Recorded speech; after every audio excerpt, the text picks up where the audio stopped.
மெரினா கடற்கரையில் நீலக்கொடி திட்டத்தின் கீழ் பல்வேறு பணிகள் இறுதிக்கட்டத்தை எட்டியுள்ளது. 5.60 கோடி ரூபாய் மதிப்பில் நடைபெறும் பணிகளை விரைவில் முடித்து டென்மார்க்கை சேர்ந்த சுற்றுச்சூழல் கல்விக்கான அறக்கட்டளை வழங்கும் நீலக்கொடி சான்றிதழ் விரைவில் பெறப்படும் என சென்னை மாநகராட்சி தெரிவித்துள்ளது. தமிழகத்தில் ஏற்கனவே கோவளம் கடற்கரைக்கு நீலக்கொடி சான்றிதழ் கிடைத்துள்ளது. சென்னை மெரினா, திருவான்மியூர் உள்ளிட்ட 6 கடற்கரைகளுக்கு நீலக்கொடி சான்றிதழ் பெற தமிழக அரசு நடவடிக்கை எடுத்து வருகிறது. அதற்கான கட்டமைப்புகளை அந்த கடற்கரைகளில் ஏற்படுத்தும் பணிகளும் வேகமெடுத்துள்ளன.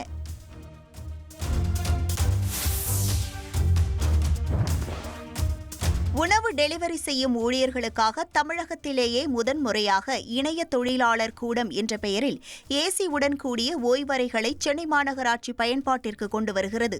600 சதுர அடி பரப்பளவில் 20 அடி நீளமும் 10 அடி அகலத்தில் கழிவறை, குடிநீர், செல்போன் சார்ஜ் செய்யும் வசதிகளுடன் 25 பேர் வரை ஒரே நேரத்தில் பயன்படுத்தக்கூடிய அறைகள் ஏற்படுத்தப்பட்டுள்ளன. மேலும் 20 டூ வீலர் வரை பார்க்கிங் செய்யும் வசதியும் அமைக்கப்பட்டுள்ளது. இவை முதற்கட்டமாக சென்னை அண்ணா நகர், கே நகரில் பயன்பாட்டிற்காக திறந்து வைக்கப்பட உள்ளது. இதன் பிறகு நுங்கம்பாக்கம், ராயப்பேட்டை, மயிலாப்பூர், தியாகராய நகர் உள்ளிட்ட பகுதிகளில் அமைக்கப்பட உள்ளன. நெல்லையில் 9 பேருக்கு கொரோனா பாதிப்பு ஏற்பட்டிருந்த நிலையில் அதில் 7 பேர் குணமடைந்து விட்டதாகவும் 2 பேர் கண்காணிப்பில் உள்ளதாகவும் சுகாதாரத்துறை தகவல் தெரிவித்துள்ளது.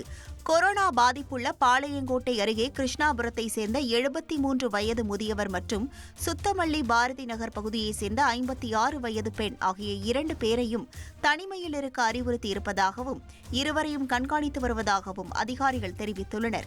இது தவிர ரெட்டியார்பட்டி, பணக்குடி உள்ளிட்ட பகுதிகளிலிருந்து கொரோனா தொற்று அறிகுறி இருந்தவர்களுக்கு கொரோனா இருந்தது உறுதி செய்யப்பட்டிருந்தது. தற்போது அவர்களும் குணமடைந்து விட்டதாக சுகாதாரத்துறையினர் தெரிவித்துள்ளனர். உங்கள் தந்தி ஒன் தொலைக்காட்சியில் கர்ணன் தினமும் மாலை 5 மணிக்கு காணத் தவறாதீர்கள்.